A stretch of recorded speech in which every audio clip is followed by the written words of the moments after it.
Hey friend, please subscribe. 1 second for you. Big deal for me. I was 9 when my mom dropped me off like a broken appliance.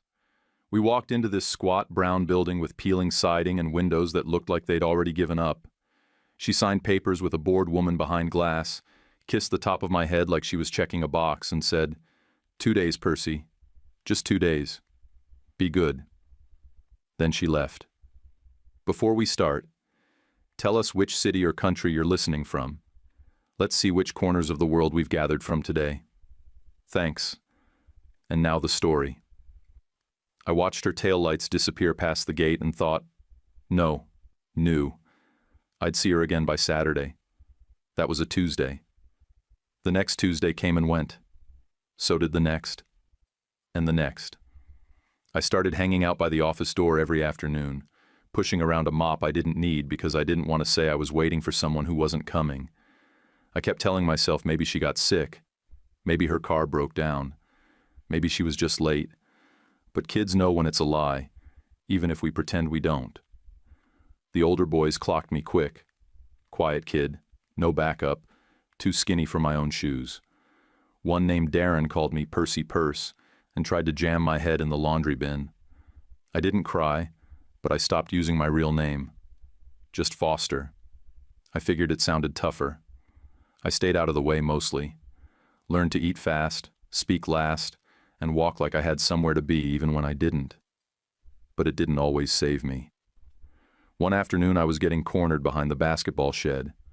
3 guys from 8th grade, 2 with shaved heads and one who always chewed toothpicks.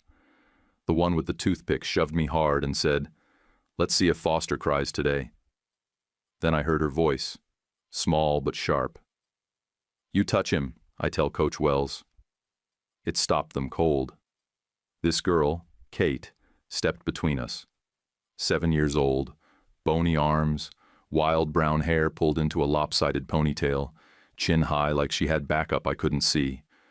The boys muttered and walked off, spitting at the dirt. She looked at me and said, "You gonna just stand there or say thanks?" That night we sat next to each other at dinner.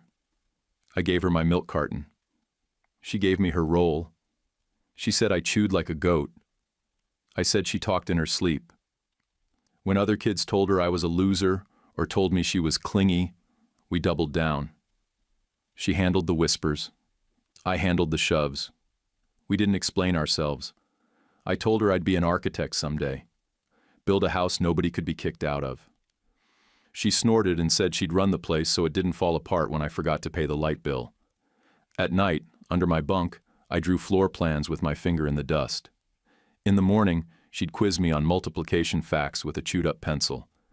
I never saw a father's name on my file. Letters never came for me. One time the staff gave me an envelope.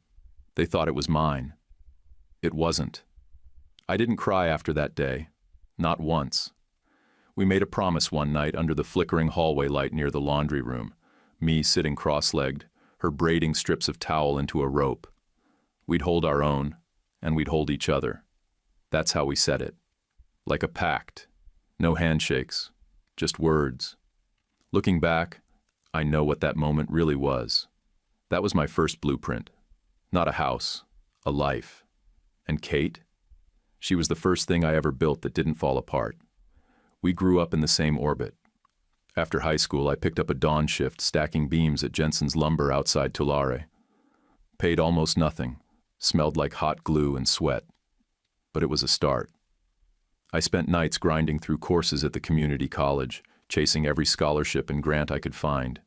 2 years later, I transferred to Cal Poly, slept in a beat-up Honda Civic the first semester, and aced studio design on no sleep and gas station coffee. Kate stuck close, finished her GED, then jumped into project coordination at a local firm that didn't know what hit them. She was barely 20 and managing 30-year-old electricians like she was born with a clipboard in hand. Some people dream of leadership. Kate commands it. After I graduated, I rented this little garage in Visalia behind a car wash. No insulation, one power outlet, a fan that screamed like it was dying. I set up a drafting table and kept my files in milk crates. Kate would show up after her shift, drop tacos on my blueprints, and pull out spreadsheets. She had a highlighter in her ponytail half the time and always found some line item where I was underbidding. "Percy," she said once, waving a napkin at me, "you're practically paying them to let you design their house." I shrugged. "You think they'd go for that plan?" She deadpanned. "You're lucky I love poor decisions. Now eat your taco." I didn't say anything back then, but I was already in it. I mean all in, heart, mind, future, the whole thing. I just didn't know how to say it without screwing it up. On her 25th birthday, I went for it. I pulled every string I had. Borrowed a black Lincoln from a client who owed me one. Called in a favor with a rooftop bar manager in downtown Sacramento.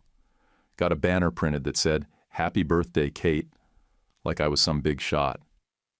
The florist gave me centerpieces for free because I designed her flower cart back in college.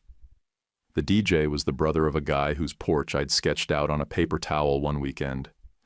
She walked in wearing this plain blue dress. Nothing flashy, but the second I saw her, my breath caught. Her hair was pinned back like she meant business, and her eyes locked on mine the second she stepped out of the elevator. "You did this?" she asked, turning in a slow circle, taking it all in. I smiled. "Only thing I didn't do is cook, and that's for everyone's safety." People cleared a space. I didn't wait for the food. I stepped up, tapped the mic, and said, "All right, I'm not a poet. Never was. But I've loved this woman since we were kids, trading milk for bread rolls and fighting the world side by side." The room went dead quiet. I pulled the slim brass bracelet from my pocket, the one with the small ring inside the hinge. Something she could wear every day without thinking about losing it. I don't want a perfect life. I want a real one. I want to build it with you. Every wall, every window, every mess in between. Will you marry me?" She laughed first. Then she started crying. Then she nodded so hard I thought her earrings would fly off. My knees nearly gave out. The DJ hit a ballad from the 1990s right on cue. And for once, I didn't care how cheesy it was.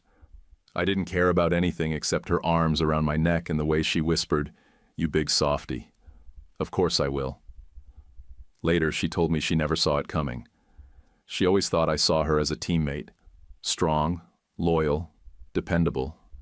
But not a woman. Not someone you build your life around. I told her she'd always been both. She just didn't know I'd noticed. We got married in late May, right before the heat got brutal. Just a simple setup in a riverside park in Stockton. Coach Wells showed up in a wrinkled blazer and hugged me so hard I almost saw stars. No big crowd. No drama. Just real vows and a picnic spread. We pooled what we had and launched Thompson and Foster Design Build. Vince Thompson was a cranky old contractor I met on a deck remodel in Lodi. Guy had 30 years of crew contacts and a back like gravel. I brought the designs, Kate brought the planning, Vince brought the muscle. Kate didn't just do budgets, she breathed them. She saw waste like a hawk and cut through fluff like scissors through tape. "You want to run broke by July?" she'd say. "Then fine, buy the premium tile. But don't come crying to me when we can't afford the Porta-Johns." We split profits 3 ways at first. Vince handled permits and subs. Kate ran schedules and estimates. I drafted till my fingers cramped and made every last thing code compliant to the nail. First year was a grind. We took every odd job that came our way.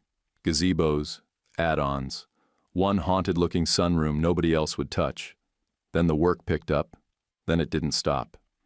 By year 3, we had our name on 6 projects across the Central Valley. Word got out. We delivered on time, under budget, and didn't screw people. That alone put us in the top tier. We made a rule early. Cut costs where it makes sense, but never on safety. Kate said it best. If someone's climbing scaffolding for us, they get the safest footing we can buy. We told every crew, if it isn't safe, it doesn't go up. Period. People respected that. Some rolled their eyes, sure, but they followed the rule. We built smart. We built solid. And we built side by side. We landed the job off a handshake and a pitch that made the numbers work. Stanislaus County, southeast edge, flat farmland that hadn't seen water in 5 years. The developer wanted 58 modular homes on a patch of wind-kicked nothing. Everyone else passed. Too remote, too dry, too hard to permit. I didn't care. Hard meant nobody else was lining up. We put together a bid that looked modest but ran lean and smart. I mapped the phase plan with a build rhythm that kept crews moving without overloading subs. Kate spent 4 nights straight redlining costs down to the nail, and we split the site into pods so materials could be staged by walking distance. We got the call that Friday. Developer said, "You're the only ones not whining about drainage." I said, "That's because we already fixed it on paper." Kate rolled in Monday with a trailer she'd turned into a war room. Giant whiteboard, color-coded tape, 2 industrial-grade fans. The coffee smelled like it had been brewed in diesel. She called it her command post and ordered a batch of reflective vests with our company name stenciled across the back in bold black letters. We weren't building houses. We were building a rep. I carved out a line item for upgrades we could upsell: wraparound porches, gravel sleeve foundations, drought-friendly planting with a rebate from the Ag Board. The developer gave us an optional budget line. I floated a sketch of a shared-use greenhouse and passed it to Kate over dinner. She squinted at it like it owed her money. "This is cute. It builds community. Tomatoes bring people together." She jabbed her pen at the cost column. "Then grow the budget or drop the greenhouse idea." We kept the sketch, didn't build it, not yet. At home, we were renting a 2-bedroom in Modesto with a squeaky screen door and an overgrown lemon tree in back. We'd lie on the floor sometimes, just staring at the ceiling fan and breathing like we'd sprinted to get there. Kate brought up kids once. I asked, "Now?" She shook her head. "Not yet. Just not never. Then whenever." She smiled, but it didn't quite reach her eyes. That year she worked like the world would fall apart if she blinked. She handled every sub, yelled at 2 inspectors who tried to sign off without walking the frame, and fielded daily calls from buyers who wanted modern farmhouse with industrial touches. Whatever that even meant. I watched her shoulder the whole thing like it was nothing, like sleep was optional and pressure just part of the dress code. I told myself I'd buy her time one day. Not jewelry, not flowers, time. The one thing no one ever gave her. Vince, meanwhile, stomped around grumbling about checklists and paper trails. "Back in the day, we eyeballed it," he said once. Kate didn't even look up. "Yeah, and people died back in the day." She made sure every inspection point got logged. Date, time, signature.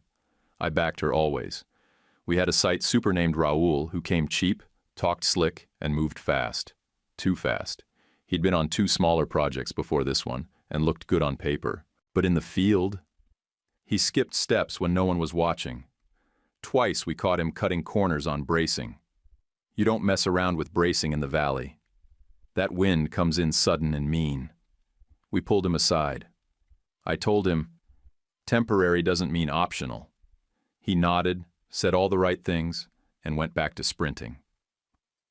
Then came the week of Thanksgiving. 2 days out, a gust pulled tarp clear off Lot 9 and rattled the scaffold around Unit 6. Nothing fell, but I didn't like the way it moved. Kate shut the site down early, said we'd regroup Friday. I didn't sleep much that night. Not because of work, just a feeling. One of those stomach pit feelings that shows up and won't go away. The next morning, the day before Thanksgiving, we drove out early. Cold sky, pale yellow light, wind already picking up. Kate had coffee in one hand and her tablet in the other. I remember she was wearing that gray jacket with the busted zipper she refused to replace.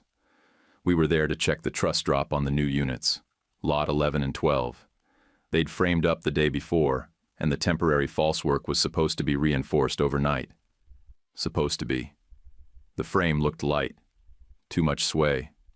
The support beams had flex where they should have held tight. I stared at it a full 30 seconds before saying a word. "Where's Raul?" One of the junior guys shrugged. Said he was double-checking load in the back. I called him over the radio. "Bring it down or lock it down. No gray area." His voice crackled back. "We're chasing ghosts, Percy. It's holding."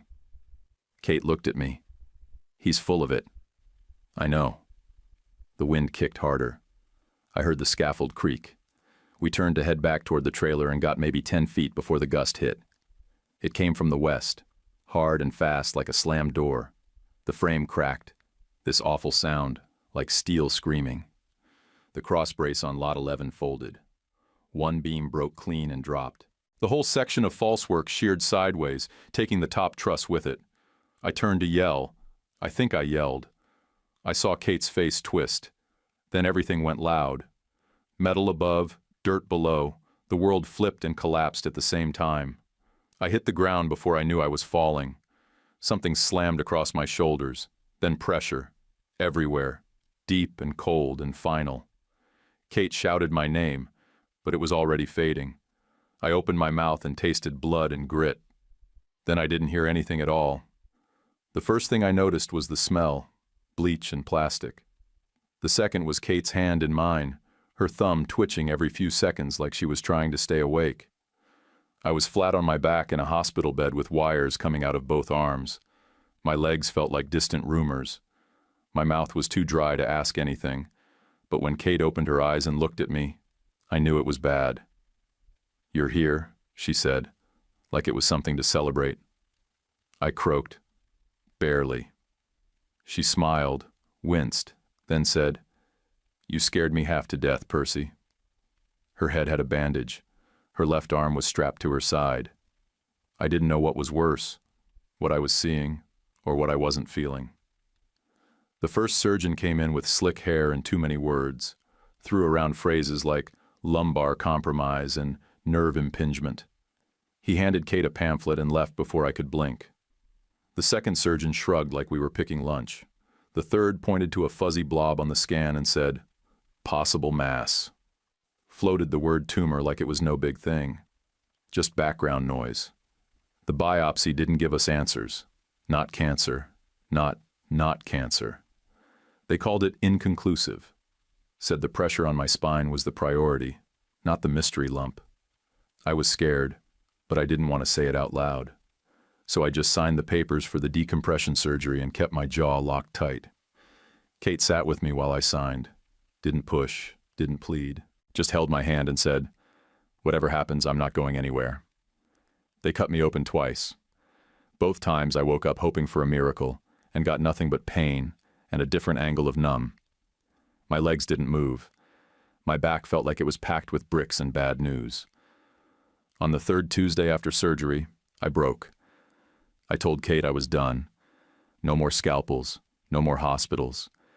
I didn't want to be some half-man she had to babysit for the next 40 years. Told her we could sell the house, the company, everything. She could walk away and no one would blame her. She didn't even blink. Instead, she bought us a one-story farmhouse outside Turlock. Used most of what we had in savings. Paid cash. Had a ramp poured out front and the shower retrofitted before I ever saw it. When she wheeled me through the door, I started crying and couldn't stop. "It's ours," she said, like that fixed everything. The kitchen counter had been lowered to my height. The bathroom had grab bars and a bench. The backyard smelled like oranges and rosemary. She opened a closet, showed me the shelf labeled for meds, one for supplies, one for tools. She'd thought of everything. I asked, "Where'd you learn all this?" Kate said, "You think I haven't been planning since the second they rolled you away?" Then she brought in Amelia Allen, a nurse who'd done this kind of thing before. Warm voice, steady hands, never raised her tone even when I was impossible, which was often.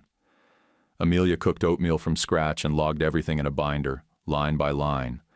What meds I took and when, what time I slept, when I snapped, when I wept. She sat with me on the bad days, let the silence stretch out. Sometimes I'd rant about how worthless I felt, how I hated my body for failing. She'd just nod and say, "You're allowed to feel that. You're just not allowed to live there." Kate, meanwhile, went quiet. She worked late, came home with takeout she didn't eat, took calls outside. She'd stand in the hallway some nights like she didn't know whether to come in or vanish. I didn't see it at first. I was too far inside my own hole. One night, I woke up at 3 in the morning and she wasn't in bed. I panicked. Found her sitting in the car, engine off, staring at the dashboard. She looked up when I opened the door. I just needed quiet, she said. I didn't push, just nodded and helped her inside. A few weeks later, I was staring at the ceiling again. Same tile pattern, same itch in my legs that didn't mean anything, when Amelia wheeled in a crate with a blanket squirming inside. "What on earth is that?" I asked. She smiled. "Your new roommate." A scruffy little mutt popped his head out. Tan fur, one floppy ear, scared eyes. "Shepherd mix," Amelia said. "Found nosing around the job site a few days after the collapse. Animal control couldn't catch him, but he came right to my truck." I said, "You brought me a stray dog?" She said, "He came looking for someone. Looks like he found him." The dog, Pepper, we decided, curled up next to my chair like he'd been waiting for me his whole life. I didn't want to feel anything, but I did. When he laid his head on my foot, I cracked open a little.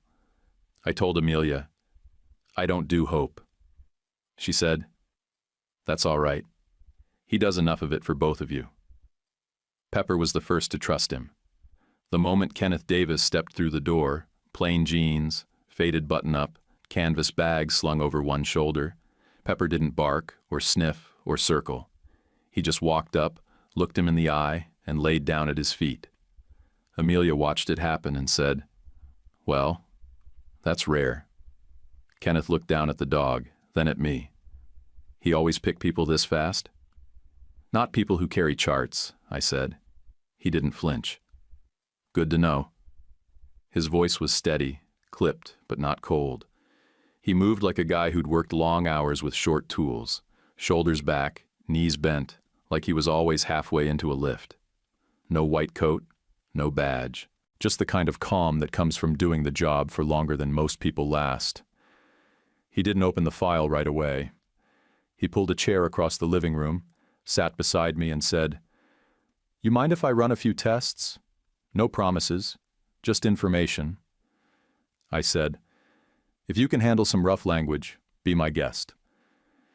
He pulled a pen cap from his shirt pocket and touched it to the bottom of my foot. Not the machine, not the clipboard, my foot. Watched my face while he did it. "You feel that?" "Barely," I said. He didn't write it down. Just nodded. "We'll see what we can work with." First sessions were slow. No machines, no fancy rehab routines. Just touch points, pressure mapping, breathing through the tight parts. He made me squeeze a foam tube over and over until I couldn't fake it anymore. "I'm not going to sell you false hope," he said. "But I will sell you work. Work, time, pain. You in?" I grunted. "If it gets me out of this chair." He didn't talk about anything personal. Not at first. Just showed up like clockwork. Mornings were soft tissue and alignment. Afternoons were grip, core, light tension bands. He made notes by hand in a little notepad with a rubber band holding it together. Never looked at my file unless he had to. I respected that. Kate liked him. Called him Doc, even after he told her to drop the title. "You get results," she said. "I don't care what's on your name tag." He nodded. "Let me run the gym. You run the house." She narrowed her eyes. "You saying I can't do both?" He smiled, which I didn't see him do much. "I'm saying I'd rather not argue with someone who made a spreadsheet for her wedding guest list." 2 weeks in, he asked to speak to me alone. Amelia took Pepper out for a walk, and Kate left to pick up drywall samples. He sat across from me, slower this time, bag in his lap. "I owe you something," he said, "and I should have done it the first day." He handed me an envelope. Old, worn, name written in small, careful letters. Percy. My fingers froze. "I got this 3 months ago," he said, "from Michelle Foster." I felt that name like a punch to the ribs. "She wrote it from hospice," he said. "Died shortly after. Asked me to give it to you." I stared at him. "How do you know her?" He took a breath. "Because I was in love with her. We met as teenagers and stayed on and off into our early 20s. Then she left, and she never told me she was pregnant.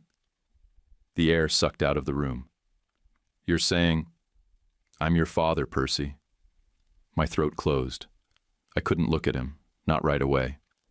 "She told me everything," he said. "How she panicked. Picked a guy who could give her a safe life. Hid the pregnancy.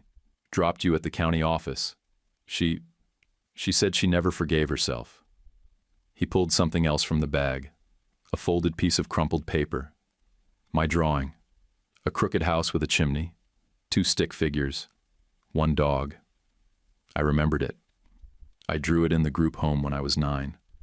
I'd left it on the kitchen table the night I realized no one was coming. "She kept this in her wallet," Kenneth said. "All those years." I didn't cry. I didn't scream. I just lowered my head into my hands and sat like that until my palms were wet with something I couldn't name. Pepper came in, trotted over, and pressed his head into my knee like he knew. I didn't say Dad, couldn't. But I did say, "Okay, show me the work." He nodded, eyes rimmed red but steady. Next morning we started our rhythm. Every morning at 8 o'clock, soft tissue and trigger points. Every afternoon at 2 o'clock, stretch, core, and mirror work. In the evening, short walks on the porch, Pepper trotting beside me like a 4-legged metronome. Kate watched from the kitchen sometimes, arms crossed, jaw tight like she didn't want to believe in it too soon. Amelia adjusted the schedule board, color-coded new sessions in green. Kenneth never crossed the line. He transferred medical oversight to the clinic attending. Stayed on as my coach, not my doctor. Said, "No conflict, just support." Some days I wanted to punch a wall. Others I wanted to sleep through everything. But the days got shorter. The pain changed. And one afternoon, I caught my foot twitch when he hit the right nerve. "See that?" he said. "Could have been a spasm." He didn't argue, just said, "Let's make it happen again." At night, we started doing short video calls. No big reason, just check-ins. Me from the recliner. Him from the shop he was converting into a clinic. I'd tell him what still hurt. He'd ask if Pepper pooped outside that day. Sometimes Kate joined, sometimes not. One night, late, he said something small. Something about how proud he was. I didn't think. I just said, "Love you too." It came out raw, quiet, almost embarrassed. I didn't know if he heard it, or if Kate, who passed behind me with a laundry basket, heard it either. But I meant it. It started small. Kate came home late. One night, then another, then 3 in a row. She walked in like she'd just clawed her way out of a war. Flat eyes, jaw set, hair tied back like she didn't want it touching her skin. She didn't say much. Dropped her bag, picked at dinner, and disappeared into spreadsheets or the shower. The third night, she stepped into the bedroom while I was mid-call with Kenneth. She caught only the tail end. Me leaning back in the recliner, dog asleep at my feet, voice low. "Love you too," I said, out of habit now. It slipped. She froze in the doorway, didn't ask a question, didn't say a word, just backed out like the doorknob shocked her. I called after her, but the hall was already empty. The next morning her car was gone before sunrise. No note. By noon I'd texted twice. No answer. By dinner, 5 texts, 2 missed calls. Still nothing. Kenneth found me still holding the phone like it owed me something. I looked up, and he just said, "Don't go chasing shadows, son. Stick to the work." I wanted to snap, but didn't. Just nodded like my skull was full of rocks. That night, I didn't sleep. I lay awake counting the creaks in the ceiling, trying not to check the window every time headlights passed. The next day was worse. I didn't go to the mat, didn't stretch, didn't speak. Just stared through the kitchen wall like I could will her back. Day 3, I cracked. Amelia came in like she always did, binder in one hand, tea in the other. She set both down and didn't speak right away.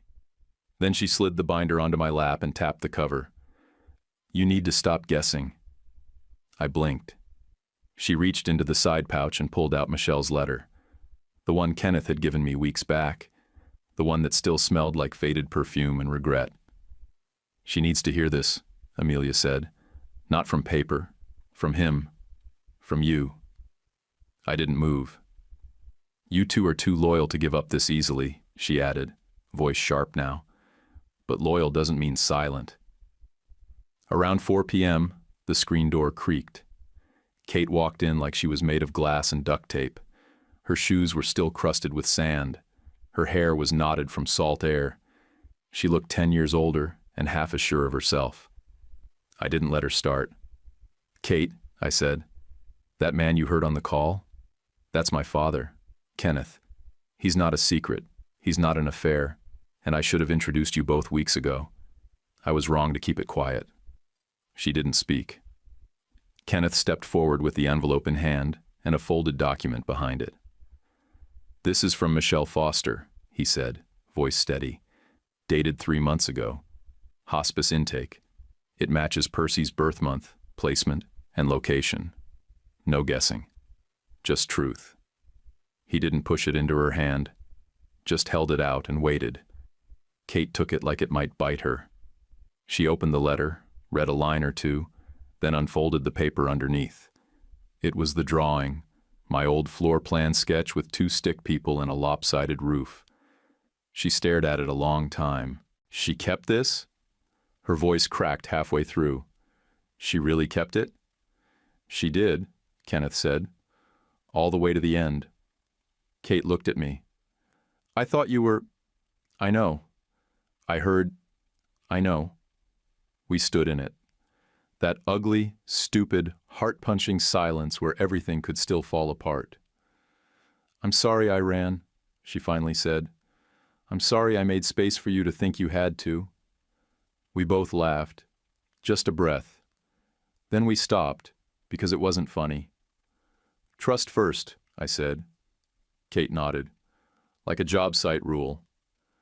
We sat on the couch, both of us hunched forward like our backs were carrying bricks. Kenneth didn't hover. Amelia came in with water like she'd timed it. No one said anything about fixing it. There was nothing to fix. Just a reset. That night, she slept with her head on my chest, one arm across my ribs. Pepper curled at my feet like he was back on night watch. I didn't sleep right away. I stared at the ceiling and listened to her breathe. In the morning, she stood by the stove making eggs like nothing had happened. Except everything had. I rolled up beside her, and she dropped the spatula onto the pan with a little sizzle. She looked over her shoulder. Your cane's by the door. Yeah? You're showing me what you've learned. No arguing. I grinned. That how it is now? She handed me a plate. That's how it's always been. Kenneth called it the second he saw the films. He sat at the dining table with my old scans spread across a manila folder, tracing outlines with a capped pen, eyes narrowed like he was solving a crime. This shadow here? Too round. Doesn't look like a tumor. It looks like swelling. I leaned in, trying to make sense of the blurry lines. You sure? He didn't look up. I'm sure enough to want another read. 3 days later, we were in San Jose. The specialist was a friend of his from a rotation out east. 60-something, bald, and blunt. The guy clicked through my files, scowled, then turned to Kenneth. They read this as a mass? Kenneth nodded once. Absolutely not. That's a herniation with spinal edema. Sloppy red. It happens. Shouldn't. He spun the monitor toward me and pointed. You got a blown disc and inflammation masking the signals. Not cancer. Not even close. I didn't say anything. Just sat there, the air thick in my chest like it hadn't moved in weeks. Outside the clinic, Kenneth said, That's relief, not victory. Let it burn a little. Then decide what you want to do. What I wanted was for nobody else to go through it. We got a lawyer, recommended by a past client who'd sued a shady billing outfit and won. The guy was sharp, didn't smile much, and moved like his calendar was always full. I filed the complaint with the hospital and the state medical board.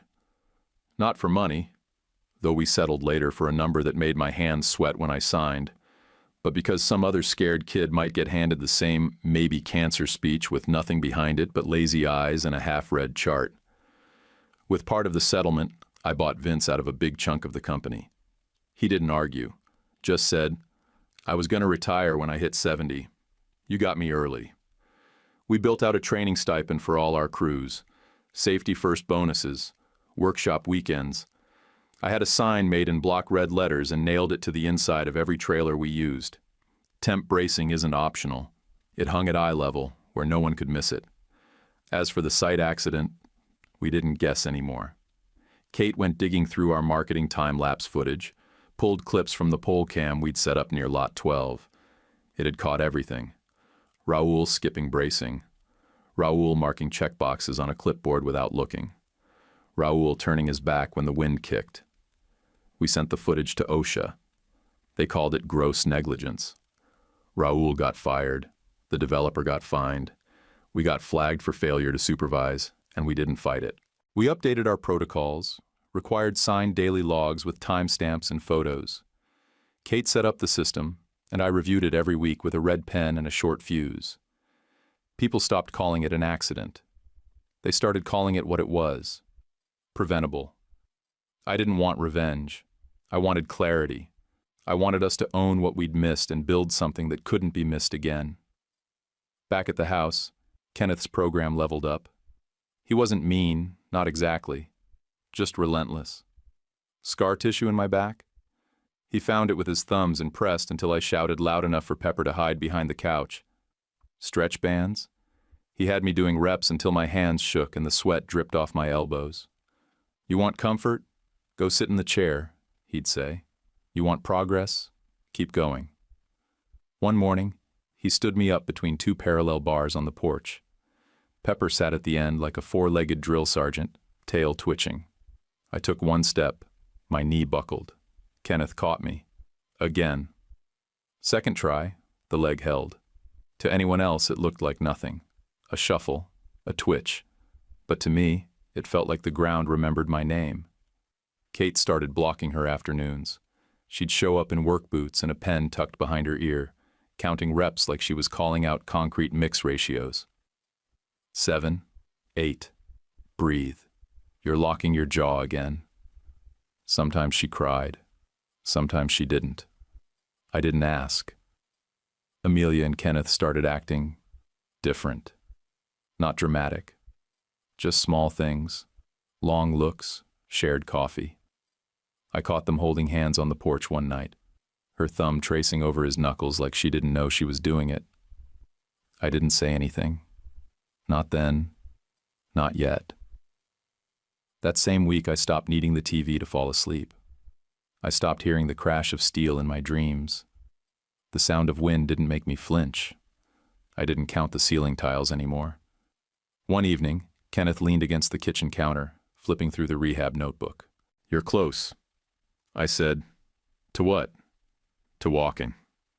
I looked down at my legs. He said, we don't do declarations here, but I'll bet you $5 I won't need to catch you next week. I grinned. You carry cash? Always. Then you're on. The same developer who'd ignored our bracing warnings came back with a PR problem and a contract. Community's tense, he said. We want Thompson and Foster back on to restore trust. I told Kate, we do it on 2 conditions. We build the greenhouse, and we set the safety standards on every phase. She didn't blink. Deal. We pulled out the old sketch, dusted it off, and made it real. Simple gable frame, polycarbonate panels, irrigation lines even a 5-year-old could run, raised beds waist-high for accessibility, and benches under a shade cloth where people could just sit and be near green things. I want dirt under little fingernails, I told her. Kate nodded. Then let's make it happen. Town hall got loud. Some folks fretted about traffic. Others complained about cost. One guy stood up and said, what if something falls again? I wheeled up to the mic and didn't dress it up. We messed up. We fixed it. And now we're building something worth walking to. You want a neighborhood that grows right? Start with a place where things actually grow. The room got quiet. Then a woman in the back clapped once. That was all it took. The plans passed. Kenneth moved in around then. Not as a doctor, not even as a coach, just family. Said mornings were easier with a familiar roof over his head. Pepper agreed. From the second Kenneth unpacked, Pepper slept under his bed like a soldier on rotation. One night after dinner, Kenneth came out onto the porch holding a paper bouquet from the farmer's market and a tiny velvet box. Amelia was watching the sunset with a tea towel over her lap. Pepper spotted the flowers and barked like he was announcing breaking news. Kenneth knelt down, slow, stiff knees and all, and said, "I've lost too many years already. You want to spend the rest of them with me?" Amelia covered her mouth, nodded hard, then wiped her eyes with the tea towel and laughed. "I didn't even bring tissues." We planned the wedding for late August. Just the backyard, string lights, folding chairs, and enough iced tea to serve a small army. Kenneth tried to downplay it. "Don't spend money," he kept saying. Kate rolled her eyes. "Try to stop me." Thompson and Foster didn't get big. We got careful. We stopped chasing high-profile bids and picked jobs we could live with. Clients who paid on time, answered emails without emojis, and didn't ask for things like Scandinavian boho barn chic. If we couldn't explain it with 3 materials and a mood board, we passed. Vince still hung around. Not officially on payroll anymore, but he liked to pop in, point out bad paint seams, and lose at poker on Thursday nights. He'd clap me on the back and say, "You're walking stronger every time." I'd tell him, "You're looking like you lost a fight with a sun lamp." He'd grin. Might have. Pepper became a full-time rehab assistant. When it was hand therapy time, he'd grab my work glove from the hook by the door and drop it on my lap with a huff. If I ignored him, he'd do it again. Louder. Kate swore he could tell time. The greenhouse opened on a Tuesday. Kids from the neighborhood showed up in mismatched boots, dragging watering cans and poking at dirt like it owed them something. Kate handed out seed packets like candy. Amelia stood off to the side, writing something in her journal. Later that night, I asked what she was scribbling. She smiled. "Just a note for myself." I found it 2 days later, on a sticky note tucked in her binder. Percy stood the whole ribbon cutting. 5 minutes straight. Pretended not to notice. Everyone noticed. Kate didn't say anything when she set the plastic stick down on the bathroom counter, just stared at me like I might tip over. I stared right back. 2 lines. Clear as daylight. "You okay?" she asked. I nodded, then shook my head, then nodded again. "I think so." She opened her mouth, closed it, then laughed this half-nervous, half-thrilled kind of laugh that made Pepper bark like something exciting was happening. Later that week, we heard 2 heartbeats. "Twins," the tech said, "both strong." Kate squeezed my hand until my fingers went white. We named them before we even left the office. Faith, because we'd kept going when nothing made sense. Miles, because that's how far we'd come. The next day, I rolled out the grid paper. We weren't moving. We were expanding. 1 story still, long porch wrapping around the west side, wider doorways, a mudroom with cubbies for 4 pairs of boots, and a corner office for Kate that overlooked the peach tree out front. Kenneth and Amelia would have their own wing, split off the east side like a guest house built into the bones of the original farmhouse. We wanted everyone under one roof, but with enough space to breathe. Kate sat beside me with her feet propped up and a lemonade sweating onto a coaster. She pointed at my first sketch and said, "That bathroom's too tight for strollers and 2 toddlers fighting." I adjusted the wall and widened the hallway. "What about now?" She smiled. "Better." That summer, I started using my cane more than my chair. On a clear July morning, I took the porch steps beside the ramp, 3 of them, slow but clean, without anyone helping. Kate stood at the top, eyes shining like glass. "Don't say anything," she whispered. "Wasn't going to." She wiped at her cheek. "It's the wind." "Sure it is." In late August, Kenneth and Amelia got married under the old oak behind the garden. We strung up lights from the branches and dragged out every folding chair we owned. Pepper tried to eat the ribbon off the arbor, then tripped over the speaker wire like it was part of the ceremony. I stood next to Kenneth during the vows. His hands didn't shake. Neither did mine. After the cake, we danced on the grass to some song from the year none of us wanted to admit we remembered. Amelia wore flat shoes and laughed until she cried. Kate danced with both of them, then with me, one arm around my shoulders and her belly between us like a secret we weren't hiding anymore. That fall, 2 letters came. The first was from the State Medical Board. Training protocol updated. Corrective action issued. Internal education standards revised. All wrapped in clean bureaucratic phrasing with a generic apology at the end. I framed it in the shop, not as a trophy, as a warning. The second letter was OSHA's final report. Our fines stayed, the developers' penalties expanded, and Raoul's name was officially flagged as non-compliant. He wasn't banned from the industry, but close. Enough to keep him away from anyone else's sight for a long while. It wasn't revenge. It was consequence. And that felt right. Kate and I were invited to speak at a builder's breakfast a week later. Big hall, cheap coffee, guys in boots and polos. We stood side by side behind a folding table with handouts nobody touched. I said, "You ever stand under something that should have been braced?" "I have." Half the room stared at their boots. That was enough. Pepper started sticking to Kate like he had a second job. He followed her from room to room, curled up beside her while she answered emails, and slept with his head tucked behind her ankles. When she forgot her vitamins, he nosed the cabinet until someone noticed. She patted his head and said, "You're a snitch, you know that?" At night, I'd lie beside her with one hand on her belly, counting kicks, not tracking them, just counting, like blessings I didn't deserve but got anyway. The farmhouse smelled like new lumber, clean linens, and burnt coffee the morning the twins came. It was a Tuesday. Of course it was. 2 weeks early, just like life to remind us we don't set the schedule. Kate woke up just before 5, squeezed my hand, and said, "It's happening." I didn't ask if she was sure. I saw it in her eyes. She was sure.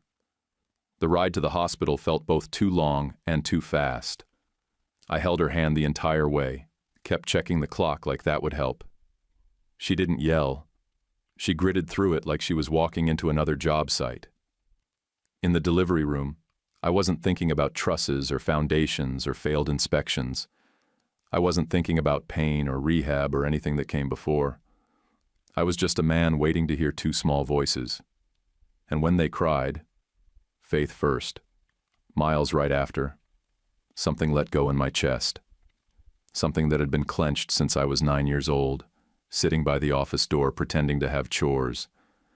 Kate looked at me with sweat on her forehead and her whole body shaking and said, "We did it." I nodded. Couldn't speak. We brought them home to a house full of sunlight and quiet joy.